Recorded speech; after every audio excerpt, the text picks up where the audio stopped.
بسم اللہ الرحمن الرحیم۔ السلام علیکم ورحمۃ اللہ وبرکاتہ۔ معزز سامعین و ناظرین، توبہ کس طرح کریں یعنی کسی قسم کے گناہ سے، زنا سے، بدکاریوں سے، اللہ کی نافرمانیوں سے کس طرح ہمیں توبہ کرنی چاہیے، توبہ کرنے کا طریقہ کیا ہے، اور توبہ کی قبولیت کیسے معلوم ہو کہ ہماری توبہ قبول ہو گئی، توبہ کے بعد کیا کریں، اگر دل دوبارہ گناہوں کی طرف مائل ہو تو کیا کرے، ان ساری باتوں کو جاننے کے لیے مکمل ویڈیو سماعت فرمائیں، اور اگر آپ اس چینل پر نئے ہیں تو سبسکرائب ضرور کریں۔ معزز سامعین، توبہ کرنے کا ایک طریقہ یہ بھی ہے کہ تنہائی میں 2 رکعت صلاۃ التوبہ پڑھیں، پھر اپنی نافرمانیوں اور رب تبارک و تعالیٰ کے احسانات، اپنی ناتوانی اور جہنم کے عذابات کو یاد کر کے آنسو بہائے۔ اگر رونا نہ آئے تو رونے جیسی صورت ہی بنا لے۔ اس کے بعد توبہ کی شرائط کو مد نظر رکھتے ہوئے رب تبارک و تعالیٰ کی بارگاہ میں معافی طلب کرے اور کچھ اس طرح دعا کرے: اے میرے مالک، تیرا یہ نافرمان بندہ جس کا رواں رواں گناہوں کے سمندر میں ڈوبا ہوا ہے، تیری پاک بارگاہ میں حاضر ہے۔ یا اللہ، میں اقرار کرتا ہوں کہ میں نے دن کے اجالے میں، رات کے اندھیرے میں، پوشیدہ اور اعلانیہ، دانستہ اور نادانستہ طور پر تیری نافرمانیاں کی ہیں۔ یقیناً میں نے تجھے ناراض کرنے میں کوئی کسر نہیں چھوڑی، لیکن اے مولا، اے میرے پاک پروردگار عالم، تو غفور رحیم ہے، تو بندے پر اس سے زیادہ مہربان ہے جتنا ایک ماں اپنے بچے پر شفقت کرتی ہے۔ اے اللہ عز و جل، اگر تو نے میرے گناہوں پر پکڑ فرمائی تو مجھے نارے جہنم میں جلنا پڑے گا، جس کا عذاب لمحہ بھر کے لیے بھی سہنے کی مجھ میں طاقت نہیں۔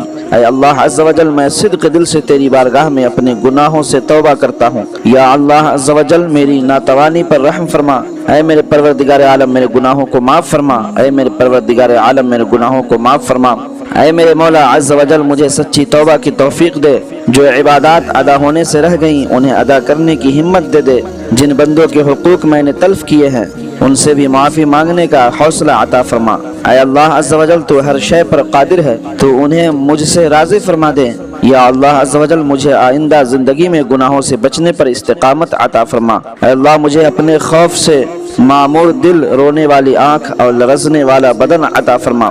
اس کے بعد اس جگہ سے اس یقین سے اٹھے کہ رحیم و کریم پروردگار عالم نے اس کی توبہ قبول فرما لی ہے، پھر ایک نئے عزم کے ساتھ نئی اور پاکیزہ زندگی کا آغاز کرے اور سابقہ گناہوں کی تلافی میں مصروف ہو جائے۔ توبہ کی قبولیت کیسے معلوم ہو کہ ہماری توبہ قبول ہوئی یا نہیں؟ حضرت امام غزالی لکھتے ہیں، ایک عالم سے پوچھا گیا، ایک آدمی توبہ کرے تو کیا اسے معلوم ہو سکتا ہے کہ اس کی توبہ قبول ہوئی ہے یا نہیں؟ فرمایا، اس میں حکم تو نہیں دیا جا سکتا، البتہ اس کی پہچان، اس کی علامت یہ ہے، توبہ قبول ہونے کی علامت یہ ہے، اگر اپنے آپ کو آئندہ گناہوں سے بچتا دیکھے اور یہ دیکھے کہ دل خوشی سے خالی ہے اور رب تبارک و تعالیٰ کے سامنے نیک لوگوں سے قریب ہو، بروں سے دور رہے، تھوڑی دنیا کو بہت سمجھے، دنیا سے محبت نہ ہو، آخرت کے بارے میں زیادہ فکر کرے اور آخرت کے بہت عمل کو بھی تھوڑا جانے، دل ہر وقت اللہ کے فرائض میں منہمک رہے، زبان کی حفاظت کرے، ہر وقت غور و فکر کرے، جو گناہ کر چکا ہے اس پر غم و غصہ اور شرمندگی محسوس کرے،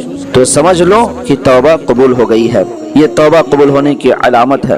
توبہ کے بعد کیا کرے؟ سب سے پہلے یہ کام کرے کہ کسی طرح گناہوں کی معرفت حاصل کرے تاکہ مستقبل میں کسی قسم کے گناہ کے ارتکاب سے بچ سکے، پھر ان گناہوں سے مکمل پرہیز کرے اور ہر اس کام سے بچے جو گناہ کی طرف لے جانے والا ہو۔ اس کے علاوہ کثرت سے نیکیاں کرنے میں مشغول ہو جائے کہ نیکیوں کے نور سے گناہوں کی تاریکی جاتی رہتی ہے۔ اللہ تبارک و تعالیٰ نے ارشاد فرمایا، ان الحسنات یذہبن السیئات، کہ بے شک نیکیاں برائیوں کو مٹا دیتی ہے۔ اب توبہ کے بعد گناہوں کی طرف میلان ہونا یقیناً بہت بڑی آزمائش ہے۔ انسان کو چاہیے کہ اس میلان پر قابو پانے کے لیے اپنے گناہوں کو پیش نظر رکھے اور دل میں ندامت کی آگ کو جلائے رکھے۔ اس کی تپش نفس کی خواہشات کا قلعہ کما کر دے گی انشاءاللہ عز و جل۔ اس سلسلے میں اکابرین کا طرز عمل کیا رہا ہے، اسے ملاحظہ فرمائیں۔ حضرت بایزید بستامی ایک رات اپنے گھر کی چھت پر پہنچے اور دیوار کو تھام کر پوری رات خاموش کھڑے رہے، جس کی وجہ سے آپ کے پیشاب میں خون آنے لگا۔ جب لوگوں نے اس کی وجہ پوچھی تو ارشاد فرمایا، 2 چیزوں کی وجہ سے، ایک یہ کہ آج میں خدا کی عبادت نہ کر سکا، دوسری یہ کہ بچپن میں مجھ سے ایک گناہ سرزد ہو گیا تھا، چنانچہ میں ان دونوں چیزوں سے اس قدر خوف زدہ تھا کہ میرا دل خون ہو گیا اور پیشاب کے راستے سے خون آنے لگا۔ اللہ اکبر، ایک رات اللہ کی عبادت نہ کر سکے اور بچپن میں ایک گناہ سرزد ہو گیا تھا تو اللہ کے خوف سے دیوار کو تھام کر پوری رات خاموش کھڑے رہے، خوف خدا سے لرز گئے اور ان کا دل خون ہو گیا، پیشاب کے راستے سے خون آنے لگا۔ اسی طریقے سے منقول ہے کہ حضرت سیدنا حسن بصری سے بچپن میں ایک گناہ سرزد ہو گیا۔ آپ جب بھی کوئی نیا لباس سلواتے تو اس کے گریبان پر وہ گناہ درج کر دیتے، جب بھی کوئی نیا لباس سلواتے تو اس کے گریبان پر وہ گناہ لکھوا دیتے، اور اکثر اس کو دیکھ کر اس قدر گریہ وزاری کرتے کہ آپ پر غشی طاری ہو جاتا۔ حضرت سیدنا کوہمس بن حسین رضی اللہ تعالیٰ عنہ نے فرمایا، مجھ سے ایک گناہ سرزد ہو گیا تو میں 40 برس تک روتا رہا۔ لوگوں نے پوچھا، ابو عبداللہ وہ کون سا گناہ تھا؟ تو آپ نے فرمایا، ایک دفعہ میرا دوست مجھ سے ملنے آیا تو میں نے اس کے لیے مچھلی پکائی، اور جب وہ کھانا کھا چکا تو میں نے اپنے پڑوسی کی دیوار سے مٹی لے کر اپنے مہمان کے ہاتھ دھلائے تھے، اور اس پڑوسی کے دیوار سے جو مٹی لے کر اپنے مہمان کے ہاتھ دھلائے تھے میں اسے گناہ سمجھ کر 40 برس تک روتا رہا۔ اللہ کو اتنی چھوٹی سی بات اور 40 برس تک اللہ کے خوف سے روتے رہے کہ کہیں اللہ گرفت نہ فرما دے، کہیں اللہ اس پر پکڑ نہ کر لے۔ تو ان بزرگوں کا کردار ہمارے لیے بہترین نمونہ عمل ہے۔ اس طرح ہم چھوٹی چھوٹی غلطیوں پر اگر غور و فکر کریں تو انشاءاللہ تمام گناہوں سے ہم بچتے ہوئے نظر آئیں گے اور نیکیوں کی طرف مائل ہوتے ہوئے نظر آئیں گے، اور یہ نیکیاں گناہوں سے بچنے میں مدد کرے گی۔